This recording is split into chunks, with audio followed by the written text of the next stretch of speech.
محمد عبده ورسوله نبينا الأمين وعلى آله وصحبه أجمعين. سبحانك لا علم لنا إلا ما علمتنا إنك أنت العليم الحكيم. اللهم علمنا ما ينفعنا وانفعنا بما علمتنا زدنا من فضلك علما. نعم التعلم والتعليم والتذكر والتذكير نفعني انتفاع والإدفاع والاستفادة والحث بتمسك بكتاب الله وسنة رسوله صلى الله عليه وصحبه وسلم والدعاء إلى الخير والدلالة على الهدى ابتغاء وجهه سبحانه وتعالى واقتراب بقربه. سبحان الله والحمد لله ولا إله إلا الله والله أكبر ولا حول ولا قوة إلا بالله العلي العظيم. سبحان الله وبحمده سبحان الله العظيم. اللهم صل وسلم على سيدنا محمد ولك السادي مدرك الجاري واجمعنا به في كل أطوالنا وعلى آله وصحبه نور عدد خلقه ورضا نفسه وزنة عرشه ومداد كلماته عدد كل حرف كتب ويكتب وقرئ ويقرأ وسمع ويسمع ورؤيا ويرى أبد الآبدين ودهر الداهرين. السلام عليكم ورحمة الله تعالى وبركاته. Continuing with our lessons in Tawjīh Nabīh Mardāt Bārīh Habib Umar نفع الله تعالى نفع الله بعلومه وعلوم في الدارين ورضى عنكم. Yesterday Habib spoke about the important qualities or some of the important qualities which he mentions is imperative for all students and more important for people who are involved in da'wah to imbibe and to realize themselves in. And each of these qualities, as we mentioned and explained, some of it requires pondering and requires a person to make effort to try and bring this into his life. And one will realize that these qualities are what the Ummah at large needs to enable the Ummah to move together. One of the big issues in the Ummah is the differences of opinion that we mentioned. And we also said that having differences of opinion is not a problem if people have the character and they know how to deal with the differences of opinion. No two people will ever be the same in their thinking and in their understanding. But if they realize and they have this empathy between themselves and this understanding that our goal is the same, we are all serving the same Lord, we are all doing the same sacrifice for the deen, then people learn how to bear each other and how instead to overlook the faults and overlook their own shortcomings and the shortcomings of others to work together for the greater goal. In this next paragraph, Habib Umar is giving a talk to some students, and this was on a Monday in the year 1419 of the Islamic Hijri calendar. And Habib Umar says, إن كان هناك من نوايا في خدمة هذه الأمة وخدمة هذا الدين في أعماركم المحدودة القصيرة فأنعم بذلك. Habib is saying, in this short life that we have been given, or in this short life that you have been given, if somewhere in the depths of your heart you have an intention to serve this ummah and to serve this deen, then this is indeed something very fortunate. You are fortunate if you have in your heart an intention to serve this religion in this short lifespan that we have been given. لأن النوايا تفتح أبواب التوفيق.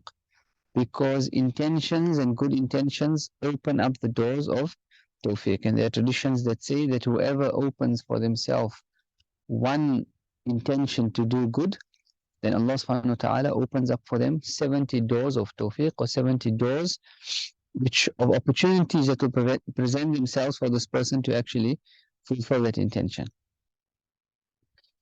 وإن كان الواحد منكم يفكر تفكيرات قاصرة أو ساقطة فيا ويح من عرضت عليه أغلى البضاعات فرضي بالتافهات.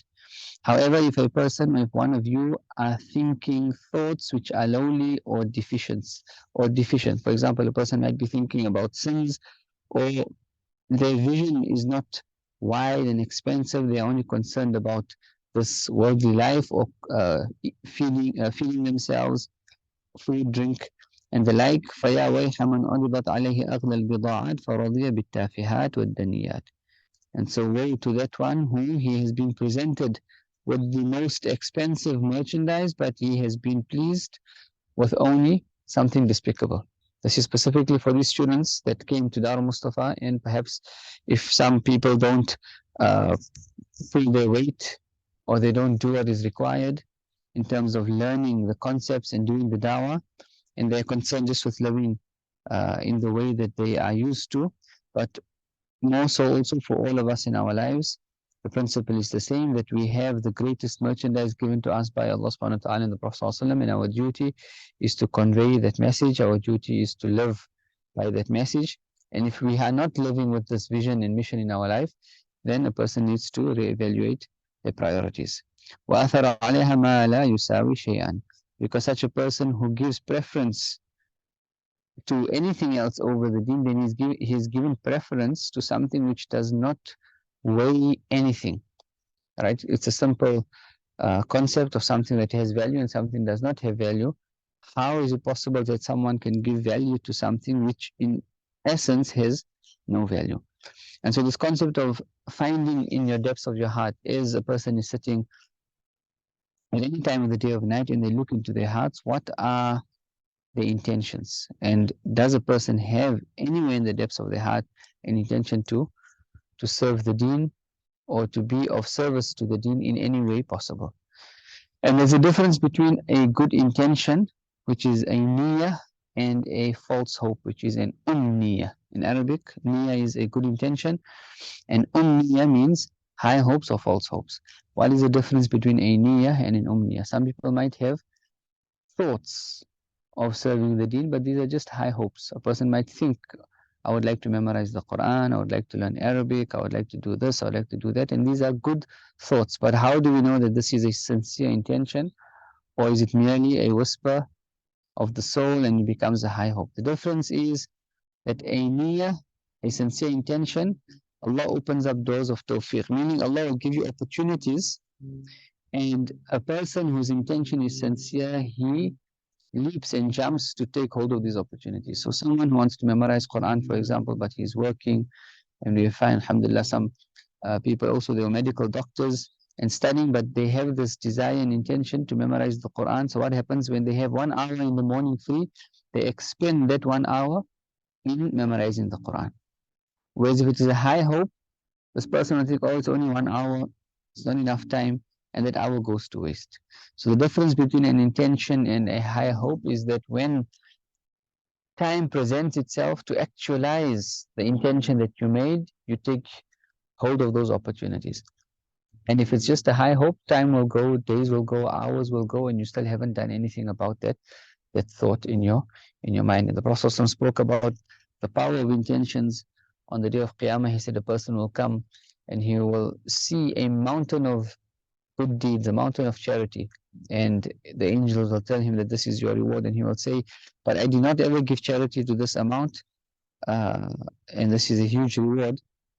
And the angels will say that on a certain day you passed by a certain community and you in your heart intended that had you had the means you would have fed all of these people. Allah has appreciated that intention and Allah has accepted it from you. And so we always say our currency, the currency that we deal with Allah subhanahu wa ta'ala with, is our intentions. And Allah will give you the reward for the intention without even having done the deed. And that is why the tradition also says, Niyatul mu'min khayrun min amali. The intention of a believer is better and is even greater than the action.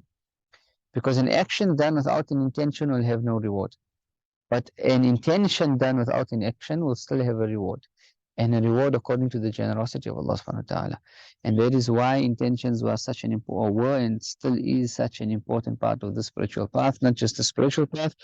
In the Shafi'i madhab, for example, a person, the intentions are part and parcel of their fara'id. If a person makes wudu or performs their salah or does their fasting in the Shafi'i madhab without the intention, then those actions are not actually accepted from them. In the Shafi'i madhab, the first fard of wudu is the intention, and then it's the washing of the face. Obviously, the Hanafis, they also place importance on the intention, but they say the intention lies in the heart and it is not necessary to verbalize it.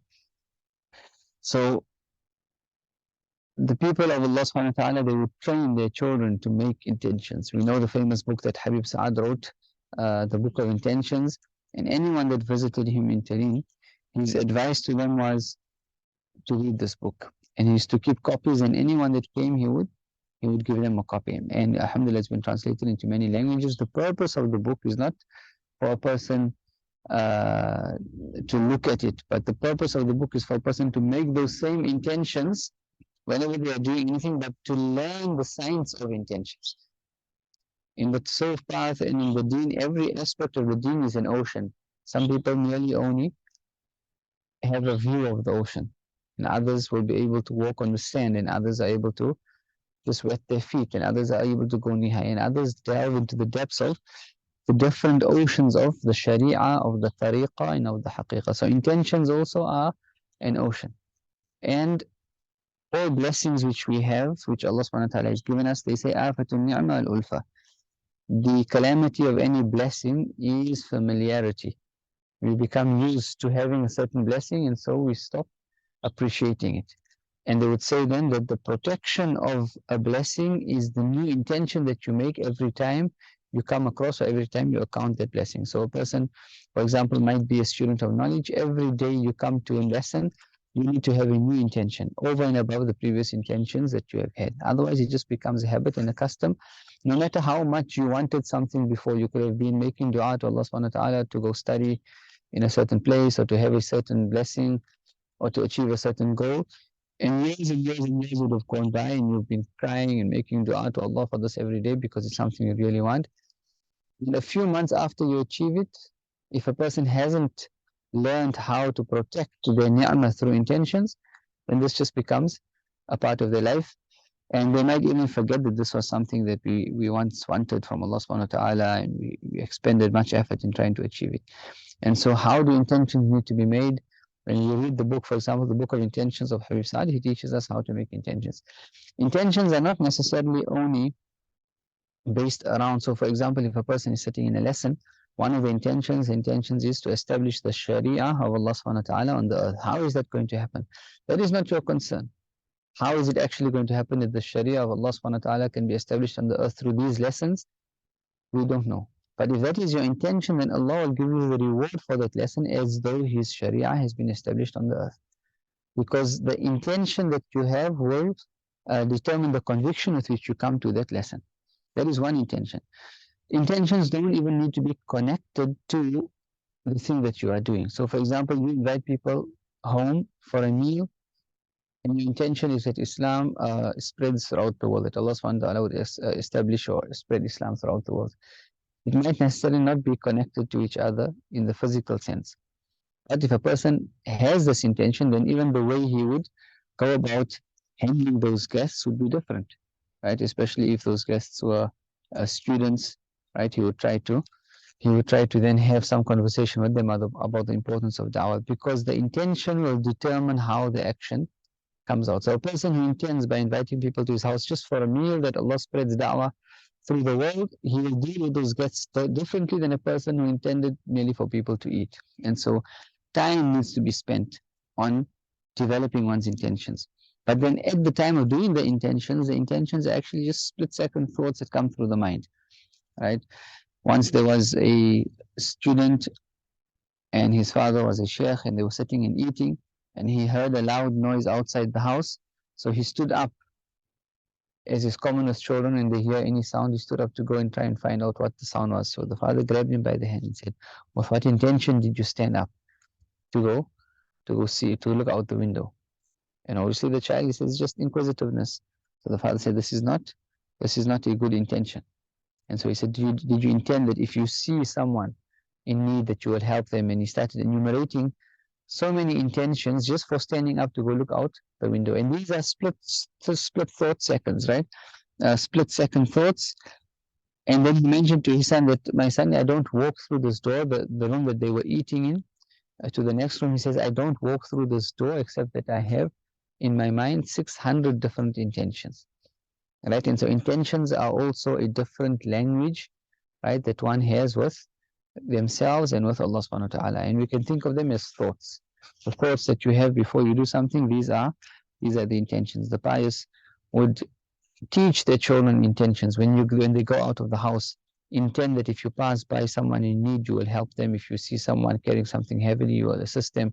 If you see something on the road, you will move it out of the way. If you see an animal in harm, you will assist it. If you see the door of a masjid open, you will close that. You will close the door. And the Prophet ﷺ also taught people how to make these intentions when he said that the highest branch of Iman is the kalima La ilaha illallah Muhammad Rasulullah in the lowest branch is removing something harmful from the pathway.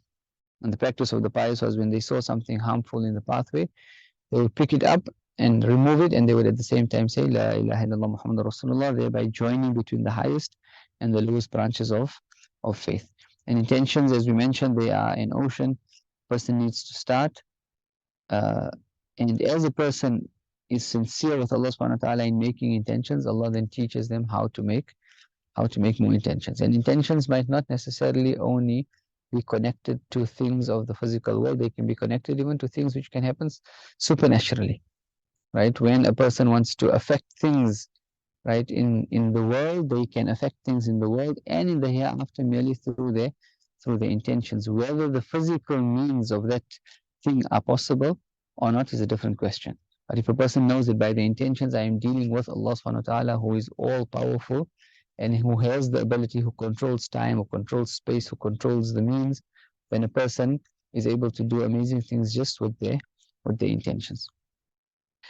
وبعد الذين يبقى في قلوبهم شيء من تفخيم شأن الدنيا والمال ولهم أعمال صالحات واجتناب للسيئات يؤتى بأحدهم فيرفع على رؤوس الخلائق فينادي الملك عليه. Then Habib Umar is explaining about how the Prophet mentioned what would happen in the day of Qiyamah. He said some people who had in their hearts some reverence of the dunya remaining, meaning the day of Qiyamah came and they had just some reverence of the dunya and of wealth in their hearts. And with that, they had good deeds, they performed their good deeds, they performed their fara'id, and they stayed away from sins. So this person, he's a good person. We would regard him as a good Muslim. He's doing his fard, he's doing his obligations, and he's staying away from sins. But then at the same time, he has only just a portion of reverence for the world and of wealth in his heart. What happens to such a person? Such a person will be brought on the day of Qiyamah, and he will be made to be witnessed by all of the people on Judgment Day. Meaning on the heads of people, meaning he will be put in a position where everyone on the day of Qiyamah will be able to see him. And then an angel will call out against such a person, This, lo and behold, this is a person who revered that which Allah subhanahu wa ta'ala despised. فَيَخْجَلُ حَتَّى يَتَسَاقَطُ لَحْمُ وَجْهِهِ مِنَ الْخَجَلِ. And so he will become so shy that the flesh of his face will fall off his face out of shyness and out of humiliation, because he had something of reverence of the dunya and of wealth in his heart, and this is something that does not even have any value in the eyes of Allah subhanahu wa ta'ala. مَوْقِفُ خَجْلٍ وَحَيَاءٍ. Habib is then explaining this is the time, or this is the mawqif, the position in which this person will experience such shyness and such humiliation. أمام الأنبياء والرسل والصديقين. And that will be in front of whom? In front of the prophets, in front of the messengers, in front of the Siddiqeen, the great awliya, in front of the angels. وَالْمَلَائِكَةِ وَالْأَوَّلِينَ وَالْآخِرِينَ يُقَالُ لَهُمْ انظُرُوا هَذَا عَظَّمَ مَا حَقَّرَ اللَّهُ. So in front of all of these people, the prophets, the angels, the messengers, the first and the last, all the people who came from the first and the last, it will be said to them, look at this person, he revered that which Allah subhanahu wa ta'ala despised. And this is also something that we need to then realign our thinking and our paradigms into, do we give reverence to anything which we know Allah subhanahu wa ta'ala has despised? And in this regard, what is very, very important, and we're talking about the dunya, right? So a person might like a certain car or a certain house or wealth or whatever it is, and this is extremely, extremely severe for a person to have any reverence of the dunya. But what is even more severe is for a person to have reverence in their heart of people of the dunya, and these people in the eyes of Allah subhanahu wa ta'ala in His eternal knowledge are the most despised of creation on the face of the earth, because Allah knows whether they will get hidayah or not. So if we have in our hearts reverence for any sports stars, movie stars, and this is especially for our children or the generation growing up, right? Because the nature of the dunya and the nature of shaitan is to attach people's hearts to the dunya and to things. And so many times we find people's role models might be someone whom Allah subhanahu wa ta'ala has never laid an eye of mercy on this person from the time they created till eternity, because Allah knows whether this person would be in the hellfire or not.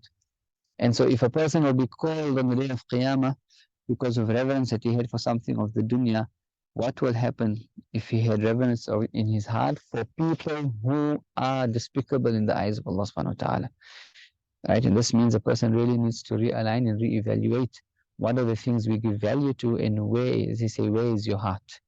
And this is not something you can choose, because it's an expression of the lifestyle that you are living, the people that you are interacting with, how you spend your time. If a person has been spending their time 2 or 3 hours every day watching like certain types of movies, and this might even be Islamic movies as well, and this is one of the dangers of, right, a person might be watching a certain series, right, and there's a difference in if a person takes a lesson and they know how not to attach their hearts. Anytime, a person should never be watching anything for more than half an hour in a day. Half an hour is still too much time. There's so much to do, and a person should only be able to do some certain forms of entertainment after they have performed all their duties to Allah subhanahu wa ta'ala, their recitation of Quran, their adhkar, their word of durood on the Prophet, their reading from books of fiqh, they're reading from the books of purification of the heart, they're reading from the books of da'wah, listening to a lecture course or learning something of the deen from, right? And then if perhaps after doing all of that they have some free time, then it's permissible for them to spend their or waste their time with any form of entertainment. But what we find sometimes, that even if people watching, for example, certain Islamic series, they become attached to the stars of this show or this series, and this also shows that this person's heart is not in the right place. Okay, this person is not ready to watch these type of things, because he's still attached to things and he gives reverence to personalities. And there's a difference if someone is watching with the intention because they want to learn history, and when they are not concerned, if that person, whoever was the main star in this show, comes past their house the next day, it doesn't really matter. Because how do we judge that person in their life? We judge that person in their life according to how they are living in accordance with the commands of Allah subhanahu wa ta'ala and the commands of the Prophet sallallahu alaihi wasallam. If a person is of weak resolve, then movie stars become more reverent in their hearts than the awliya of Allah subhanahu wa ta'ala, because the awliya haven't appeared in any shows or haven't been receiving any fame in what the people of this world would give fame to. And I'm just mentioning all of this so that we can realign our thinking, in that we only give concern to those people whom Allah subhanahu wa ta'ala has revered, and those are the awliya of Allah subhanahu wa ta'ala and the ulama, meaning the deen. Anything connected to the deen has reverence. And so even a person who is doing their business, and the intention was from the inset of doing that business is that some of the profits would be for supporting the deen, for this person to live their lifestyle, for the upliftment of the community, then this thing, even though it's of the dunya, it receives reverence in the eyes of Allah subhanahu wa ta'ala, because it's connected to the deen. And we see how everything that was connected to the Prophet ﷺ received reverence from Allah subhanahu wa ta'ala, because it was connected to his beloved. Even the tree stump which we spoke about. We hear stories even of the awliya, but even their clothes would do dhikr with them, right? And even the things around them, and even they were the things of the dunya, but because they were connected to hearts that were connected to Allah subhanahu wa ta'ala. And so the purpose of our life is to connect our hearts to people whose hearts are connected to Allah subhanahu wa ta'ala, and then everything that you touch turns to gold.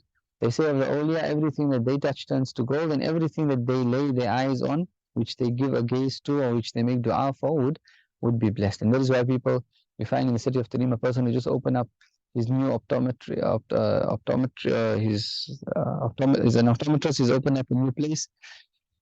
A doctor, a lawyer, a student, a shopkeeper, anyone that they come to the Shaykh and they ask for dua. Why? Is because they know that their dua turns things into gold. And you see the blessings. The person who has come and taken dua, they are successful in whatever they do. And if they are not successful, there is even khair in that for them. There was some evil that was turned away from them. As opposed to someone who's not concerned about the people of Allah subhanahu wa ta'ala, especially if they are available and in a person's community. One of the greatest forms of punishment descending on the people is that there are people in a community who are beloved to Allah subhanahu wa ta'ala, and the people of that community do not respect them, and even worse if they disparage them. And when we mean people beloved to Allah subhanahu wa ta'ala, we don't necessarily only mean ulama or awliya.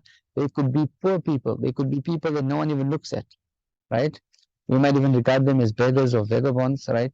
But they have pure hearts and they worship Allah subhanahu wa ta'ala and they have that humility, right? And they are reaching great stations with Allah subhanahu wa ta'ala. And if they are not taken care of, then this also means that calamities descend. Taken care of in all the different ways, but especially more so in feeding them. There is a great reward in the Sharia for feeding people because food is something that people need on a daily basis. And if a day goes by and a person who's beloved to Allah subhanahu wa ta'ala goes hungry, and the cause of that might be the people around his community, then this is one of the reasons of calamities descending on a certain community, because the people of their community were not looking out for just generally everyone else, but more so the people of Allah subhanahu wa ta'ala. And this becomes more difficult when we know the verse of the Quran where Allah says that the ignorant people will actually think that they are wealthy. And one of the ways in which people deal with Allah subhanahu wa ta'ala, we even mentioned this before, was when someone was ill or someone was sick or there's great difficulty or tribulation that people would go through, what would they do? They would cook a fresh hot meal and take it to these poor people who are awliya of Allah subhanahu wa ta'ala and then request dua for a certain need. Is because when someone who is hungry eats food, they thank Allah subhanahu wa ta'ala from the depths of their heart. And if you have been a means of doing that and they make dua for you, then that dua will most definitely, if they are the awliya of Allah, Allah says, وَلَئِن سَأَلَنِي لَأُعْطِيَنَّ, that if they had to ask of me, I would have granted them. But now you have been a means of them expressing gratitude to Allah from the depths of their hearts, and then they make dua for you. The dua is tried and tested that it is accepted. And we find this many times when people, especially with illnesses, if a person has not been ordained to die due to a certain sickness, then if this method is followed, it is one of the ways of seeking a cure for such people. So Habib then goes on and he says, وَأَسَفَاهُ, how dreadful, كَيْفَ يُحَقِّرُ رَبُّ الْعِبَادِ أَمْرًا وَأَنْتَ تُعَظِّمُهُ. How is it that Allah subhanahu wa ta'ala despises, Allah subhanahu wa ta'ala, who is the Lord of all human beings, He has despised something and you now are giving it reverence and giving it awe. فَيَسْتَحْيِي عَلَى نَفْسِهِ مِنْ ذَلِكَ حَتَّى يَتَسَاقَطُ لَحْمُ وَجْهِهِ مِنَ الْخَجْلِ وَالْحَيَاءِ. And so this person will become so shy that the flesh of his face will fall off his face out of shyness and humiliation, لأن في قلبه شيئا من تعظيم الدنيا, because he had something in his heart of the reverence of this dunya. مع أنه ترك السيئات وفعل الطاعات, even though he left evil deeds and he performed some good deeds. ولكن لم يتصف قلبه من تعظيم الدنيا التي أبى الله أن لا يساوي جناح بعوضة. نعم. ولكن لم يتصف قلبه. However, his heart was not pure. He did not purify his heart of giving reverence to the dunya, which Allah subhanahu wa ta'ala has refused for this dunya to even weigh in his eyes the weight of the wing of a mosquito. The entire dunya and whatever it contains, from the time of Adam alayhi salam, or from the time Allah subhanahu wa ta'ala created the dunya till the day of Qiyamah, whatever has happened, all the wealth that has been amassed, and all the people that came who were not reverent in the eyes of Allah subhanahu wa ta'ala, all of the dunya and whatever it contained from the beginning till the end does not weigh in the sight of Allah subhanahu wa ta'ala as much as even the wing of a mosquito. The Prophet ﷺ was asked, the Sahaba wanted to raise the roof of the masjid or renovate the roof of the masjid, and they asked him, and he told them, Al-amru a'jalu min dhalik. The affair is closer than that, meaning Qiyamah will come closer than that, or my death or your death will come closer than that. And we spoke about also how lifestyles that we live, part of ta'lim of the dunya, a person wants to worry about their future. And Habib many times when he would have the dawrah and the lessons, he would say, these lessons are securing people's futures, not the investments that they are being falsely promised, right? In these different types of business dealings that they are being falsely promised. He says, this is the securing of your future. And if a person spends their wealth in terms of worldly investments, then they need to ask themselves, how am I spending my wealth in terms of my akhirah investments? Again, also, the intention and the paradigm that a person understands their duties and priorities will allow them to live their life differently. So just to give another example. So many people want to study, and they say, okay, I want to study, but I'm working, and I don't actually have the time, right? And they think that I can only study if I can uh, dedicate one entire year or 2 entire years to my life. This person might also be spending large amounts of money on different things, but they don't ever think that, you know what, I can actually bring a young student, I can put him up in a house next to my in my locality and community, then I can go and study with him 1 hour, 2 hours a day, and he's available for the community to benefit for the rest of the day, right? And it's a simple thing as being able to just provide housing and food for this person. And if he's an unmarried student, then even better. And if he's married, then for his children and his wife. And this person, and I'm mentioning this because we have seen some people do this and they have benefited. He's been working, right, his entire life, 10, 20 years, but every morning between Maghrib and Isha, and every morning between Fajr and Ishraq, and every day between Maghrib and Isha, he's got this dedicated time from this teacher. And the rest of the time, the community benefits from this person. And so he's fulfilled his responsibilities to Allah subhanahu wa ta'ala, but he's used his money in this particular way. This is one concept. There are many, many other different ways in which a person can use their money to achieve the objectives which are required of them. Also, we spoke about creating spaces, safe and peaceful spaces, the khalwa, private quarters to worship Allah subhanahu wa ta'ala. Many times in the past, the houses of the pious would always have a private quarter where no one could see them or hear them. Some of them would even build the dungeon, I don't, not dungeons, they would build a khalwa. It's almost like a basement sort of thing. Some would have an entire room underground. Some would have just a room which would be enough for them to worship Allah subhanahu wa ta'ala, meaning you can lie down, you can perform your salah, and you can lie down, right? We don't spend our money in even trying to build something like this in our own localities or in our own homes.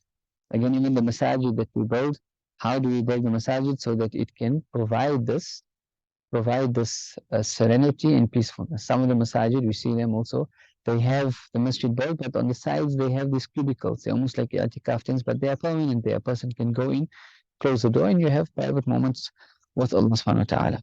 How are we using the resources that Allah subhanahu wa ta'ala has given us for us to improve our relationship with Him? Okay, and this is something also we need to pay attention to. مر النبي صلى الله عليه وسلم على شاة ميتة فقال, the Prophet صلى الله عليه وسلم passed by a corpse, the corpse of a sheep, a dead sheep, and he said, أترون هذه الشاة هينة على أهلها? Have you seen this corpse, the corpse of this sheep, right? هينة على أهلها means it has no value in the eyes of its owners. Because it was a corpse, they just threw it out onto the street.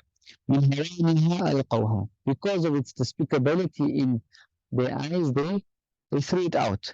قال والذي نفسي بيده للدنيا على الله من هذه الشاة على أهلها. Then the Prophet said, by the one in whose hand is my soul, meaning it took an oath by Allah subhanahu wa ta'ala, the dunya has less value or is more despicable in the eyes of Allah subhanahu wa ta'ala than this sheep in the eyes of its owners. ولو كانت الدنيا تعدل عند الله جناح بعوضة ما سقى كافر منها شربة ماء. And had the dunya had in the eyes of Allah subhanahu wa ta'ala any weight or any value, then Allah subhanahu wa ta'ala would not have given a disbeliever even a sip of water to drink. But we see that Allah subhanahu wa ta'ala has given the disbelievers everything of the dunya. And it's because it has absolutely no value in the eyes of Allah subhanahu wa ta'ala. And again, one can think about something. If one had 2 children, and we do this with children, we do this with children all the time, right? The children are fighting and whatever, and you bring them a play. For example, the child wants money, you bring them play money, right? This fake money, and the child now gets happy. And and you can give him that amount, whether it's whatever stack of fake money, because it has no weight, and the child is all happy. Now, obviously, we understand that that's the child, but now imagine a big person, an adult, the same thing happening. You give them this fake stack of money, and they become happy, right? How we laugh at this person. And this is exactly our state in the eyes of Allah subhanahu wa ta'ala when we run after the dunya. فَلِمَاذَا نَتْرُكَ لَهَا فِي قَلْبِكَ مَحَلًا? Why then do we leave place, or why have you given the dunya position in your heart when you know this is the station that it has with Allah subhanahu wa ta'ala? He has absolutely no station. بعد هذا الكلام من الحبيب الأجل, after having heard this from the honored Prophet sallallahu alaihi wasallam. And the Prophet sallallahu alaihi wasallam, we mention this hadith so that we can remove the dunya from our hearts. And these concepts are not something which, there are two types of reformation that takes place. There's a reformation which a person needs to make an effort towards, right? A person is to strive and strive, and then with striving they are able to achieve a certain thing. And then there's a type of reformation that happens instantaneously, right? And this instantaneous reformation generally happens under the gaze of the pious, but also when Allah subhanahu wa ta'ala looks upon someone and He sees that in the depths of their heart they have a conviction, when they learn about something new, right? And in the depths of their heart they make that conviction instantly, then Allah subhanahu wa ta'ala changes their condition immediately. The Prophet ﷺ, Sayyidina Umar anhu, came to him and told him, "O Prophet of Allah, I love you more than everything besides myself." And then the Prophet ﷺ told him that you will not truly believe, or there will not be the true belief, the meaning of the hadith, until I am more beloved to you than even yourself. And then instantly Sayyidina Umar said, "Now, Prophet of Allah, you have become more beloved to me than even myself." And so in an instant, when he learns this new concept, when he learned something new, right, he took it with conviction, and his state changed instantaneously. And this needs to happen also when we attend classes, when we learn new concepts. One should never think, okay, you know what, okay, now I understand this, but now I need to figure out how. Make the conviction and make the intention, and then change will happen instantaneously. But if a person procrastinates and they think, okay, I want to do this, but I'm going to do this, the things that you want to do and you have the ability to do them and you haven't yet done them, you will never do them, right? If you want to do something, you have to do it now, because the state that you are in now, that's the state you are going to be when you die. Tomorrow will not come. And if there's anything that you still want to do because you're waiting for something to happen, then it's not going to happen. If you haven't done it up to now, right? And if you haven't, so we can use today as an example. There are things that people want to do. They might want to initiate some study or course or khair or goodness or whatever it is. If at the end of today you haven't already started, then you're never actually going to start it, unless those things are specific times need to be had for them. But generally, the way with shaitan is procrastination, right? And he teaches, or he makes people procrastinate until time is up. And there are many people. There are many people that pass away. We ask Allah subhanahu wa ta'ala to grant us safety from this, that when they pass away, right, death comes with a shock, in the sense that this concept of procrastination, they hadn't actually overcome it. And death will come, and at the end of their lives, or suddenly, or through sickness, or through, we ask Allah for safety from an accident or anything, and they'll be sitting in hospital, and then suddenly in these last few moments or last few hours or last few days of the life, this great regret of what haven't we wasted of our life, right? And the person needs to reevaluate what our priorities, and are we using our time wisely, and are we preparing actually for this great meeting with Allah subhanahu wa ta'ala. هل عندك شك في كلامه. So after having heard this hadith from the Prophet ﷺ, that the dunya does not weigh in the eyes of Allah even the weight of the wing of a mosquito, after having heard this, أليس هو أصدق قائل من الخلائق, is the Prophet ﷺ not the most truthful person from amongst all human beings? هل عندك شك في كلامه, or do you doubt his speech? And there's two types of doubting, right? And there might even be a form of belying, right? There's the doubt a person gives to the speech of the Prophet ﷺ by obviously a person not believing, or belying, a person saying this is not because they don't believe in the Prophet ﷺ.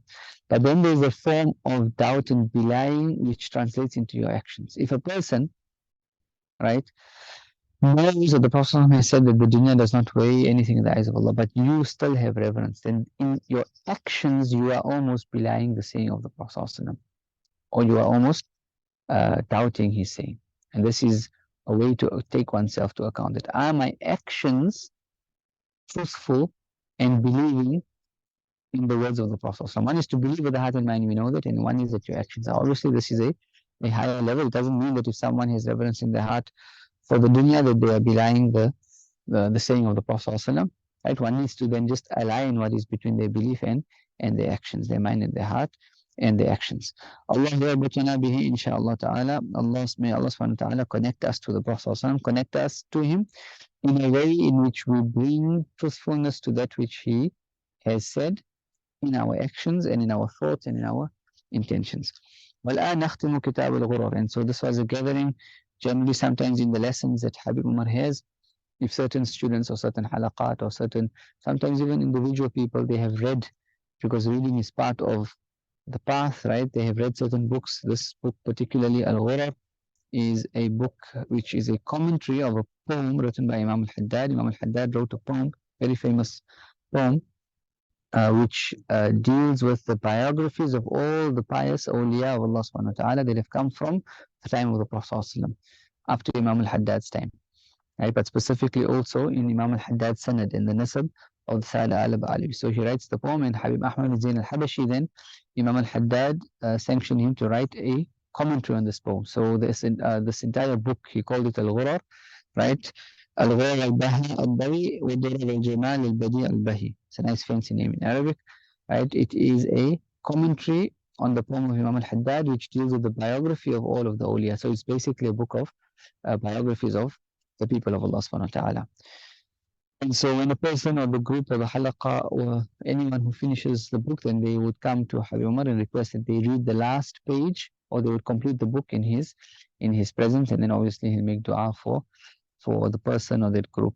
And so sometimes many books would get completed in a rawha or in a certain dars of Habib Umar, or sometimes even on if people are having lunch with Habib Umar on a Friday, then someone who has finished a book, they would come and request to finish the book with Habib Umar. And generally also the students in Darul Mustafa, in their rooms, besides the normal classes that they were having, in their rooms they would be doing extra reading with literature or certain subjects which might not have been in the curriculum, especially with regards to the biographies of the pious and things connected to the Prophet ﷺ, his seerah, his shama'il, his khasa'is, etc. So Habib Umar is saying now, وَالْآنَ نَخْتِمُ كِتَابَ الْغُرَرِ. Now we are completing this book. Al-Ghurar, ذُكِرَ فِيهِ قَوْمٌ غُرَرِ. In it I mentioned قَوْمٌ غُرَرِ. Ghurar means illuminated. In it are people, the Prophet ﷺ, when he spoke about the day of Qiyamah, he said his ummah will come and they would appear غُرًّا مُحَجَّلِينَ. غُرًّا مُحَجَّلِينَ meaning their marks would be clear upon them. They are horses that have spots of whiteness on them. They are black horses, but they have spots of whiteness on them, and they are easily distinguishable. The Prophet said that the Ummah will come like that on the day of Qiyamah, in that their lungs would be illuminated with the wudu that was made. So the lungs of wudu will be illuminated more than all the other parts of the body, and this is how the Prophet would recognize his Ummah. عَسَىٰ أَن نَتَشَبَّهُ بِهِمْ وَنَقُصُّ الْأَثَرِ. So Habib Umar is saying, we hope and our intention is that we can emulate them and follow their path. وَتَحْيَا مَا لَهُمْ مِنَ السِّيَرِ فِينَا وَفِي مَنْ يُجَالِسُنَا. And that we hope that we can bring life to their biographies in our lives and in those around us and with those whom sit with us. وَتَحْسُنْ inshaAllah subhanahu wa ta'ala. And that we are able to bring life to their biographies in the best of ways, meaning their lives have to be reflected in our lives, in the way we live our lives, and that effect has to be seen not only amongst us but amongst all those around us. We do not sit except that we give life to their seerah. We do not sit except that we have the intention to give life to their seerah. And so Umar says when we sit, our intention should be to give life to their seerah. When we speak, our intention should be to give life to their seerah, give life to their biographies. When we travel, our intention should be to give life to their seerah. When we stand in a certain place, for example, to give a talk or lecture, our intention should be to give life to their biographies. And in doing this, in standing and sitting and speaking and going about our daily lives, our intention is that we give life to the biographies of all the people of Allah subhanahu wa ta'ala. What does it mean to give life? These people have lived their lives for Allah subhanahu wa ta'ala. They expended their utmost. And if you take it from the time of the Prophet sallallahu alaihi wasallam, he lived his entire life desiring only khair for this ummah. If we take this responsibility, we spoke in the past about how a person who is doing business, if you have inherited a business from your father and you don't really fulfill the duties of that, how will it make them feel? If you really believe in the conviction of those objectives of that business, you will expend your utmost to keep it alive. And so how many of the people of the awliya, of the salihin have come? Just in South Africa as well, if you look at the history of the awliya that came and the efforts that they expended to bring and save Islam and bring Islam to us. And we've gotten it on a golden plate. How then do we treat this blessing? And if a person is connected to the awliya of Allah subhanahu wa ta'ala, the Prophet sallallahu alaihi wasallam, the Sahaba, the Tabi'in, then they know that their life is merely just living so that we can fulfill and pass on the baton as it was passed on to us. But so that on the day of Qiyamah, when we meet them and we have something to present to them. Right? Because as they are in the barzakh, they see how we are living our lives and they see who is working for Islam and who is not actually working for, who is not working for Islam. How can we expect on the day of Qiyamah to come? In fact, Habib Umar actually says that sometimes if a person is not even, doesn't have that concern for the deen, then he will be cut off from these people on the day of Qiyamah. Right? And so our intentions in our sitting, our speaking, our going around is all that we are fulfilling this objective. We are giving life to these great awliya, because they say by mentioning the awliya and the salihin and the pious and the scholars, by mentioning them, you are giving life to them. It is almost as now you are resurrecting them in your time. By you doing what? By you mentioning them, and more so by you actually living the life that they also lived. And a person is felicitous, he is happy to be doing this. So when we are interacting with people, we are carrying the lights, right? The illumination of the lives of these people. Habib says, we do not interact with people and we do not carry for people the darkness of, and he's giving the evil qualities that other people deal with human beings with, the evils and the darkness of lying. We do not carry in our hearts and in our interactions with people the darkness of backbiting, the darkness of transgressing, and we do not carry the darkness of having an evil intention. Just as we mentioned that a person who has a good intention, Allah subhanahu wa ta'ala will open up 70 doors of tawfiq. Likewise, if a person has an evil intention, then Allah subhanahu wa ta'ala opens up for him 70 doors of humiliation. And so the intentions are extremely important. A good intention, Allah will open up doors of tawfiq, and a bad intention, Allah opens up doors of humiliation. Why? Is because when a person makes an intention to do something evil, then naturally his thought processes are going to lead into that evil.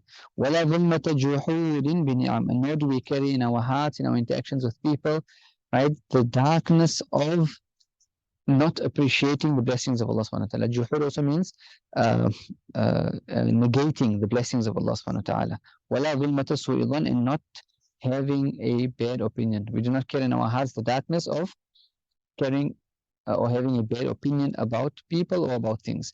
And so the states that a person has, the spiritual states that you have, the thought processes that go through your mind and heart, this either illuminates you or darkens you. And it either illuminates the actions that come forth from you or it darkens you. And so therefore when they call the people of Allah, they call them the people of light, is because they are light. Everything about them is light. Right? And in the actions that they do, the lessons, their speeches, they become beacons of light, and they are light. And likewise, people who are evil or have even portions of evil, they become darkness, or they become sources of darkness. We need to carry within ourselves for people, meaning in our interactions with people, the lights of etiquette with Allah subhanahu wa ta'ala. When a person has etiquette with Allah, then he is imbued with light from Allah subhanahu wa ta'ala. Etiquette with Allah not only in front of people, but also in one's private quarters. And we carry to people, and in our interactions with people, we carry the etiquette that we ought to have with Allah subhanahu wa ta'ala and with the creation of Allah subhanahu wa ta'ala. Then Habib mentions the verse of the Quran, قَدْ عَلِمَ كُلُّ أُنَاسٍ مَشْرَبَهُم. All people know their water holes. In the time of Musa alayhi salam, when his people were hungry, they were thirsty and they asked for water, Allah subhanahu wa ta'ala ordered Musa alayhi salam to hit the rock with the staff, and then 12 springs or 12 rivers flowed from them, and every tribe knew they knew which water they needed to drink from. What this basically means that every person is their disposition, they are inclined to know what is meant for them and what is not meant for them. Right? It is an intuition which Allah subhanahu wa ta'ala puts in a person's heart, which if a person is in tune with their heart, then they know where they ought to be. But people have different methodologies, different ways, different meanings. وَهَؤُلَاءِ وَرَثَةُ الْمُصْطَفَى طَرِيقَتُهُمْ وَمَشْرَبُهُمْ الصَّفَا. As for these people who are the inheritors of the Prophet ﷺ and Mustafa, what is their way and what is their methodology? Their methodology is as-safa. Their methodology is purity, but safa means a clean heart. It means not having anything in their heart against anything or anyone.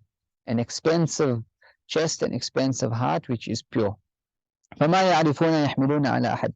So they do not know anything, or they do not carry in their hearts anything against anyone. وَلَا يَحْقِدُونَ عَلَى أَحَدٍ. They do not despise anyone. وَلَا يَحْسِدُونَ أَحَدًا. They are not jealous or envious of anyone. وَلَا يُفَاخِرُونَ أَحَدًا. And they are not trying to vie with anyone in the dunya, and even in what they are doing. They are not vying with people. They are not doing what they're doing to vie with anyone else. They are doing it sincerely out of service to Allah subhanahu wa ta'ala. وَلَا يُكَابِرُونَ عَلَى أَحَدٍ. They are not trying to be high-handed over anyone. وَلَا يُعَانِدُونَ أَحَدًا. And they are not trying to create enmity in their hearts against anyone. وَلَا قَصْدُهُمْ إِلَّا الْأَحَدِ. Right? And they have no intention, no objectives besides Allah, the one and only. And then Imam al-Haddad mentions these qualities in a line of poetry. لِبَاسُهُمُ التَّقْوَى وَسِيمَاهُمُ الْحَيَاءِ. The clothing that they wear, they are adorned with the clothing of taqwa. وَسِيمَاهُمُ الْحَيَاءِ. And modesty is their token. They are known by their modesty. وَقَصْدُهُمُ الرَّحْمَنِ. Their objectives is Allah, the most merciful, فِي الْقَوْلِ وَالْفِعْلِ. In their speech and in their actions. مَقَالُهُمُ الصِّدْقِ. When they speak, they are truthful. وَأَفْعَالُهُمْ هُدَى. When they act, their actions are guidance and bring guidance to others. وَأَسْرَارُهُمْ مَنْزُوعَةُ الْغِشِّ وَالْغِلِّ. And in the inner recesses of their heart, their secrets are what? It's being removed from deception and despicability or rancor, having rancor in their hearts against anyone else, meaning they have pure hearts. And when they would describe the awliya, when they would describe the people of Allah subhanahu wa ta'ala, they would describe them with two qualities: generosity and having a heart that is free of carrying anything in their hearts, or having a heart that is free against people. Meaning, in Arabic they would say salamatul sadr. Salama means to be in a safe zone, to be safe. So their hearts and their chests are safe from having anything in their hearts against people or against things in a negative way. And so their secrets are removed from deception and rancor. May Allah's pleasure be upon them. May Allah make their ways and their methodologies our way and our methodology as well. May Allah not allow us to have a different water hole or different methodology. So that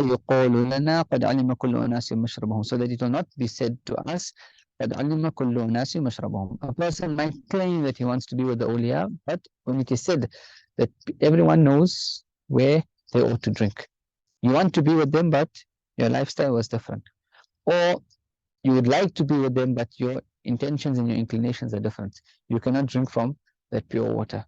إن كان لك مشرب آخر ستأتي يوم القيامة تريد أن تكون معهم يقول لك الحق قد علم كل أناس مشربهم.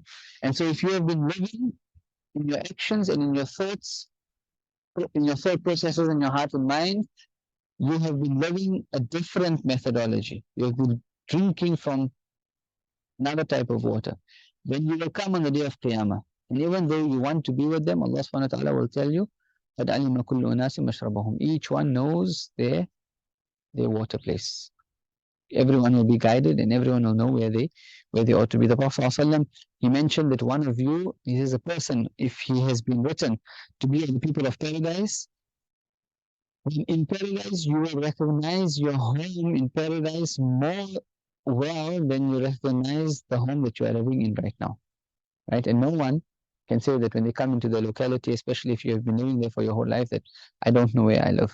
You know exactly, you know all the routes that lead to your house. Prophet ﷺ said, a person in paradise will recognize his home and his abode in paradise more than he even recognizes his home on this earth. And so everyone will know where they ought to be. And so this is dangerous if a person wants to be with the awliya and the salihin and the pious, but in the deepest recesses of the heart, they know that they're not living that life. اشرب مع الذين شربت معهم فاذهب إليهم. Drink, have the drink, participate and do the things which the people you want to be with in the hereafter are doing, and then you'll be okay. Right? اشرب مع الذين شربت معهم فاذهب إليهم يوم ندعو كل أناس بإمامهم. Do the actions of the people you want to be with in the hereafter, and you will be with them, because on the day of Qiyamah, Allah subhanahu wa ta'ala says, يوم ندعو كل أناس بإمامهم. On that day, we will call all people with their leaders.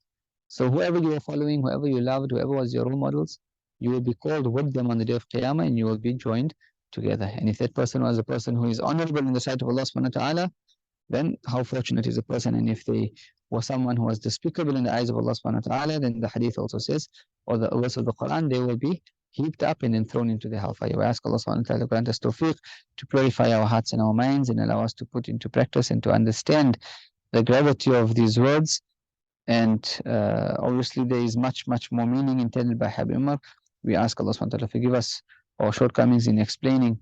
We merely are trying to explain whatever little comes to our minds, to assist myself and all others, so that we can live our lives, at least so on the day of Qiyamah we can have something to present to Allah subhanahu wa ta'ala and the Prophet sallallahu alaihi wasallam. Wa akhiru da'wan alhamdulillahi rabbil alamin. Subhanakallahumma wa bihamdik, nashhadu an la ilaha illa anta, nastaghfiruka wa atubu ilayk. A'udhu billahi minash shaitanir rajim. Bismillahir rahmanir rahim. Wal 'asr innal insana lafi khusr.